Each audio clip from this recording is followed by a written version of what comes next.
السلام عليكم مشاهدي قناتنا الكرام. تعد القيادة بسرعات كبيرة من أخطر وأصعب تجارب القيادة على الإطلاق، فهناك سائقين ذوي مهارات فائقة في القيادة يمكنهم تخطي الجميع ومسابقتهم والفوز عليهم. فالقيادة ليست مهمة سهلة، بل هي عمل مهاري يتمتع به ذوي الخبرة في ذلك. وحيثما كان الحديث عن السائقين فلا بد من ذكر السرعة، فيمكن لهؤلاء السائقين القلائل المميزين القيام بأشياء لا يمكن تصورها حرفيا على 4 عجلات. فعند رؤية بعض مهاراتهم نندهش مما يقومون به من مخاطرات. واليوم في هذا الفيديو سنشاهد أفضل سائق الشاحنات والسيارات في العالم. من الصعب قيادة السيارة في هذا الجو على مثل هذه الأرض المغطاة بالسلوك، لذلك فإن اختبارات القيادة في مثل هذه الدول يكون ليس بالأمر اليسير، فيتم وضع الكثير من المعوقات في طريقهم، وعند اصطدام السائق بأحدها لا يتم إعطاء رخصة القيادة. فبمجرد رؤيتهم وهم يقودوا السيارة بمثل هذه المهارات من الصعب تصديق ما يفعلونه. فكما نرى مدى تمكنهم من القيادة وتخطيهم جميع المعوقات الموضوعة لهم بكل سهولة، خلافا عن مدى الروعة في رؤيتهم وهم يقودونها وكأنهم يلعبون لعبة. فالتحكم المذهل هو أحد أهم مميزات السائق المتميز الذي يظهر قدراته الكاملة. وهنا نرى في هذا الفيديو هذا السائق وهو يقود السيارة على عجلتين فقط، ويقوم الأشخاص الآخرين بتغيير إطارات السيارة بكل سهولة، فيا له من خطر حقيقي.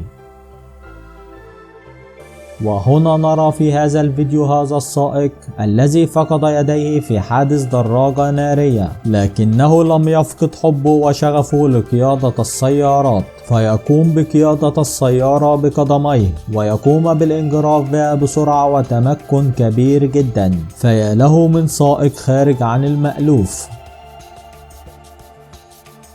وهنا نرى في إحدى السباقات هذه السيارة المسرعة للغاية التي تكاد أن تطير من سرعتها الفائقة، فلا يوجد أي شيء يمكنه إيقاف هؤلاء السائقين. كما أن هناك في مثل هذه السباقات الكثير من الأشياء التي قد تحدث فجأة، فربما ينجرف أحدهم بسيارته يمينا ويسارا.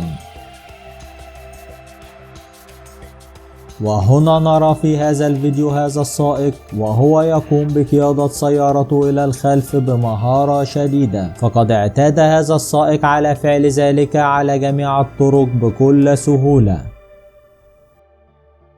وهنا نرى هذا السائق كيف يقوم بإفراغ شاحنته من الحمولة الموضوعة بها، فقد اتبع هذا السائق طريقة ذكية جدا وخارجة عن المألوف، حيث أنه تقدم بالسيارة ثم رجع للخلف بسرعة كبيرة ثم ضغط على الفرامل، فنزلت الحمولة بهذه السرعة الكبيرة وبغير أي مجهود مبذل من أحد.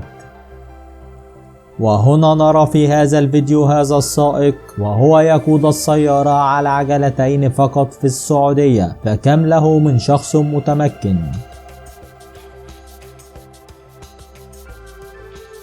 وهنا نرى هؤلاء السائقين وهم يحملون الأخشاب على الدراجات النارية، فلا فرق بينهم وبين الشاحنات الكبيرة.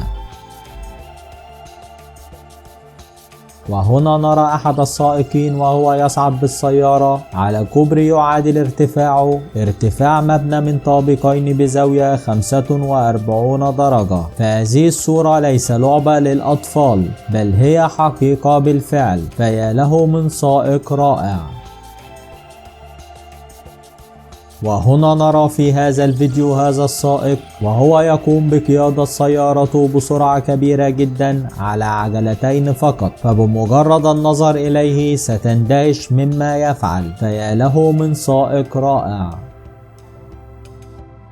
وهنا نرى أحد السائقين وهو يقوم بركن السيارة بطريقة مذهلة للغاية. يقوم بالرجوع بالسيارة إلى الخلف بسرعة 70 كيلومترا، ثم يقوم بالتفاف السيارة حول نفسها، فنراها وقفت في مكانها بكل سهولة وروعة. فيا له من سائق خارج عن المألوف، فانظروا إليه وهو يفعلها لتستمتعوا بذلك. وهنا نرى في هذا الفيديو سائق هذا الجرار وهو ينقل حمولة من قصب السكر في الهند، لكنه ينقلها بهذه الطريقة الغريبة والمدهشة، فيقوم بجعل إطارين للأعلى ويجعل الجرار يمشي على إطارين فقط.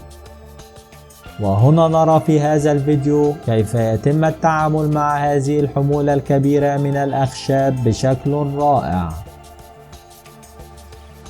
وهنا نرى في هذا الفيديو هذا السائق وهو يقود الشاحنة على عجلتين فقط، فليس من الطبيعي ذلك، فيقوم هذا السائق بالسير بالشاحنة ثم الصعود بعجلتين فقط على كوبري حديدي صغير، ثم يتخطاه ليجعل الشاحنة تمشي على عجلتين فقط لوقت كبير.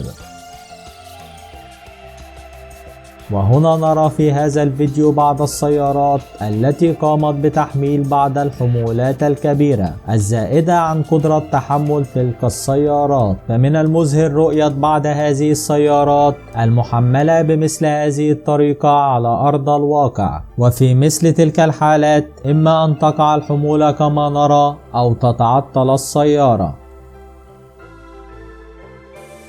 وهنا نرى في هذا الفيديو هذا السائق المعتاد على فعل هذه الانجرافات في شوارع جورجيا، فيقود هذا السائق هذه السيارة من أجل المتعة وحب السرعة. اشتهر هذا المواطن بمقاطع الفيديو المتهورة في قيادته للسيارة في الشوارع العامة المزدحمة، فمهاراته في الانجراف ليست عادية وهي خطيرة بالفعل.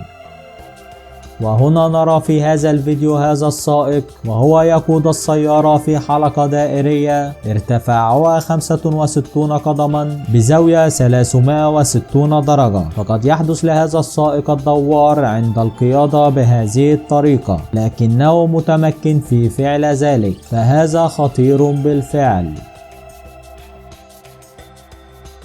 شكرا لكم مشاهدي قناتنا الكرام، وإلى اللقاء.